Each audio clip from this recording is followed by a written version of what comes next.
plays harder than everybody who's there. I wasn't inside the meeting in the conversation. I get Jamal's side. I don't get Joe Douglas's side. I wasn't in the meeting, in the conversation to know exactly what his answer was. And so if Jamal left that meeting feeling a certain way, if he is then notified by his agents that calls are being taken, that offers are being heard, and offers are being combed through, and he has an issue with it, then he gets to have an issue with it. Like, we can't tell him how to feel. We can't necessarily, and I guess you're trying to say that we can't say that Joe Douglas is wrong.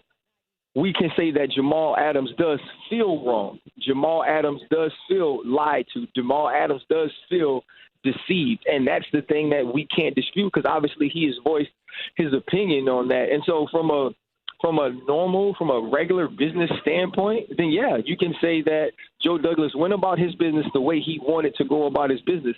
But we've seen in other situations that when a guy is valued at a certain point, or when a guy is thought of in a certain way, if an organization can make a decision that they aren't going to accept calls, the same way that Diana Rossini said that there are GMs that would not call about Trent Williams yesterday because they had already called and were denied even having a discussion about him. Those things can happen. And so if you want to say that Joe Douglas went about this business the way he should, then yes, okay, fine. You can say that. But you also can't say that Jamal Adams is wrong for feeling the way he feels about the situation. Yeah, and to be clear, I wouldn't trade him. I mean, that's just me.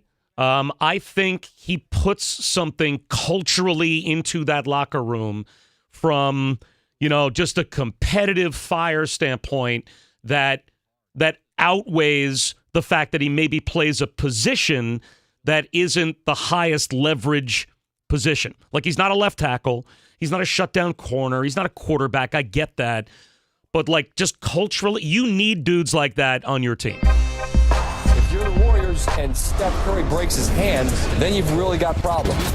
And goes down sandwiched hard between two defenders. Curry fell hard and is lying on his back in the paint. Been a tough start for us on many levels, and obviously this puts us in a tough spot. Can you remember a team that had a run of the league having this kind of misfortune placed at their feet by the basketball gods?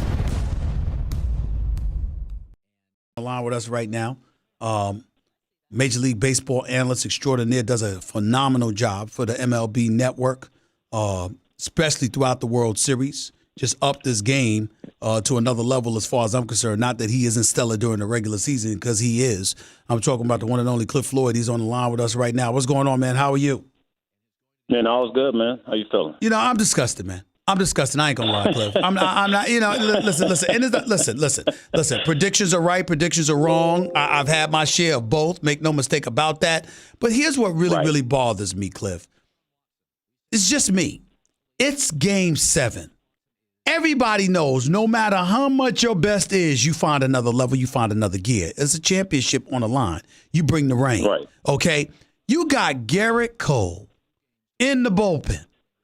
7 1/3 innings have already been given to you by Zach Greinke.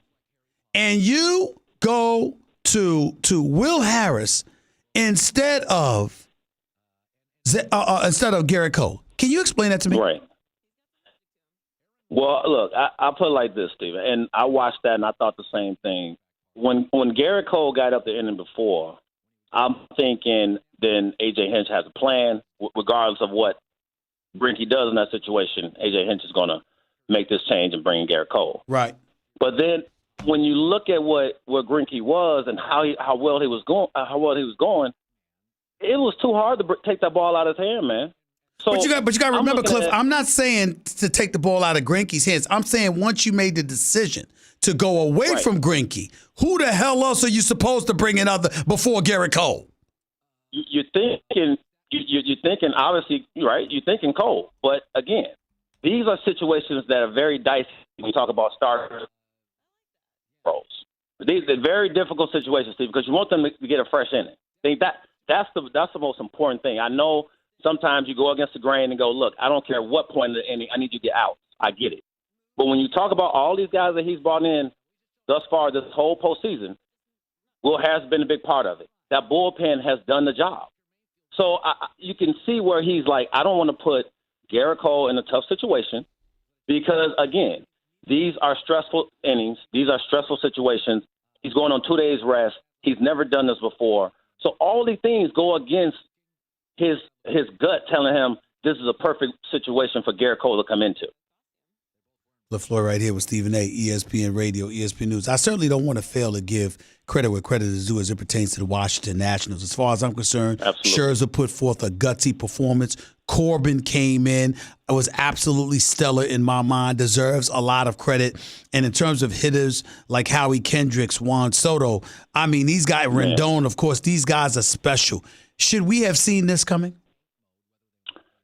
That's a great question. I don't think you can ever foresee these type of things coming. What you have to hang your hat on is you're going to need your supporting cast players. Stars show up. Yeah. Cliff Floyd, are you there? Cliff Floyd, you went out for a second. So we lost you for about 10 seconds. Go back. You can start over, sir. When you look at the supporting cast players showing up, that's what these guys do, right? They show up at the opportune time, and that is when you look at Howard Kendrick, when you look at Zerrin, when you look at Daniel Hudson, these guys showed up. So your stars are going to show. You know the stars are going to come to play, but I'm not going to let the stars beat me. I'm talking about the supporting cast players showed up, and Howard Kendrick did what he's done the whole postseason, was balled out. Cliff Lloyd right here with Stephen A., ESPN Radio, ESPN News. Who was your MVP? They gave it to Steven Strasburg, who was sensational. Yeah. I personally would have given it to Juan Soto. Who was your MVP? Yeah, I like Soto too. I'm a hitter, man. I love Strass, and I think Strass gave you everything he had in the tank. But when you look at what Soto did and how he went about his business and how he came up with clutch hit after clutch hit, I mean, he's a superstar. He's a superstar in the making. He's gonna make a ton of money. I would have gave it to Soto. But look, no wrong decision. For me, it's no wrong decision. I think Strasburg. I mean, he did what, like I said, a superstar went out there and gave you he gave you the performance of the year to get you to Game 7 and put you in predicament to win that thing. Cliff Floyd, you heard Garrett Cole speak after the game. You heard how he sounded. He thanked his teammates and his fellow pitchers and everybody. He said he learned a lot from them. Didn't mention a damn thing about the manager. And on this day, I don't blame him. I ain't gonna lie to you. He certainly doesn't sound like somebody that's coming back. Now you know what I'm thinking. Yankees, go get him. But where should he go? If I'm Garrett Cole, if I'm his agent, I tell him you got to go to the bright light. I just believe that. I believe when you come from a winning environment, that's all you know now. He came from the Pirates. Pirates were one of those organizations up and down. You see what's happened with them this offseason. They fired the whole front office and the manager. And you come into a situation where they breed winners. It's about winning consistently. They never, they do things that's going to put themselves in position every year to get better. Opportunity. So if you go like this, I can get from LA. I can get angles and all that stuff. Cliff Floyd, listen, man, your signal is really bad. I'm going to have to let you go, but I thank you for being on the show. Really, really appreciate it. Want you to keep up the great work you've been doing for the MLB Network. Thank you for being a guest on this show throughout the playoffs. You've been outstanding. Really, really appreciate the effort, the knowledge, and the commentary, man. Thank you so much. We'll catch up with you another time. 888-SAY-ESPN. That's 888-729-3776. Cliff Floyd's line was really, really bad. That's why I had to go with that, but he's done such a great job for us. I want to try and have him on. Always appreciative of what he brings to the table for me. Let's go to the phones. John, you're live with Stephen A. What's up, John? Talk to me. Hey, Stephen A. Good morning, man, from New Mexico. Good morning. I just got a few things I want to point out from last night's game. Mm-hmm. First, I want to give congratulations to the Nationals. They played an outstanding game. They played an outstanding series. Right. But I just want to say, Stephen A., that I blame the Astros management for the World Series loss, especially these home games we lost in Houston.